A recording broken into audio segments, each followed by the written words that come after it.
একটি পাকা ঘরের স্বপ্ন আজও অধরাই রয়ে গেছে কাছাড় জেলার কাটিকুড়া সমষ্টির শালচাপড়া তৃতীয় খণ্ড এলাকার এক বিধবার। একাধিকবার আবেদন করেও এখনো পর্যন্ত প্রধানমন্ত্রী আবাস যোজনার সুবিধা পাননি বলে অভিযোগ করেছেন বিনোদিনী সিনহা। বিনোদিনী সিনহার দাবি, স্বামী উদয় সিনহার মৃত্যুর পর থেকে অত্যন্ত কষ্টের মধ্যে দিন কাটছে তার। মাথা গোঁজার জন্য একটি স্থায়ী পাকা ঘরের আশায় তিনি বারবার প্রধানমন্ত্রী আবাস যোজনার জন্য আবেদন করেছেন। সংশ্লিষ্ট দপ্তরেও একাধিকবার আবেদন নিবেদন করলেও এখনো পর্যন্ত তার নামে কোনো আবাস বরাদ্দ হয়নি বলে অভিযোগ।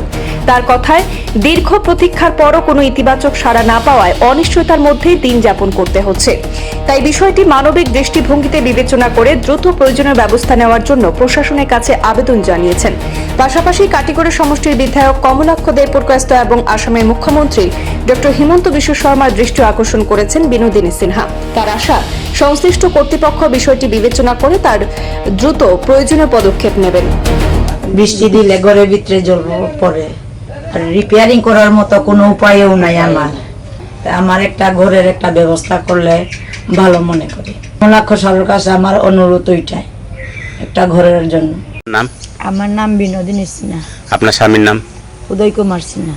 আপনার ছেলে মেয়ে কতজন? দুইটা মেয়ে, ছেলে নাই। ছেলে নাই। আপনার স্বামী আছেন? নাই। আপনার গ্রামের নাম? গ্রামের নাম শালচাপড়া তৃতীয় খণ্ড। আপনার কোনো জমিন আসেনি? নাই। তাহলে আপনার কি রকম রুজি যে আপনার কি রকম খান? আপনি রেশন চাউল পাচ্ছেন সরকারের? পায়। আর কি পান সরকার থেকে?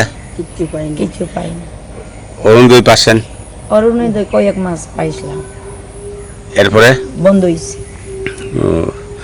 আর কি বিধবা ভাতা পায়? না না, আর কোনো কিছু নাই। এখন অরুণোদয় কই কিস্তি পাইছেন? 7-8 কিস্তির মতো পাইছি। এরপরে বন্ধ হয়েছে। আপনি শুধু রেশন চাউলটা পাচ্ছেন এখন, আর কিছু নেই? নাই। তা আপনি প্রধানমন্ত্রী আবাসের জন্য কতবার অ্যাপ্লাই করছিলেন? 3-4 বছর আগে 3বার অ্যাপ্লাই করছিলাম, পাইছেন না? না।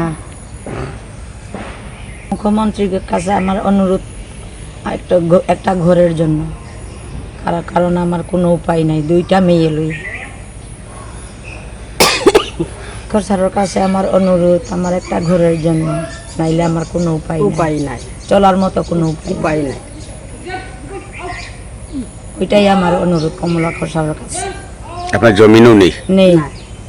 তো কি শুধু রেশন চালটা পাচ্ছেন? কই কেজি পাচ্ছেন? 15 কেজি। 15 কেজি না? আপনার পুরো মাস হয়নি? না, হয় না। না। তাইলে আপনি কি রকম বাকি বাকি দিনগুলা কি রকম আপনি আহার করছেন? আর তো আর কি তা করবো, ওদিকে একটু কাজ করি, ম্যানেজ করি মাসটা।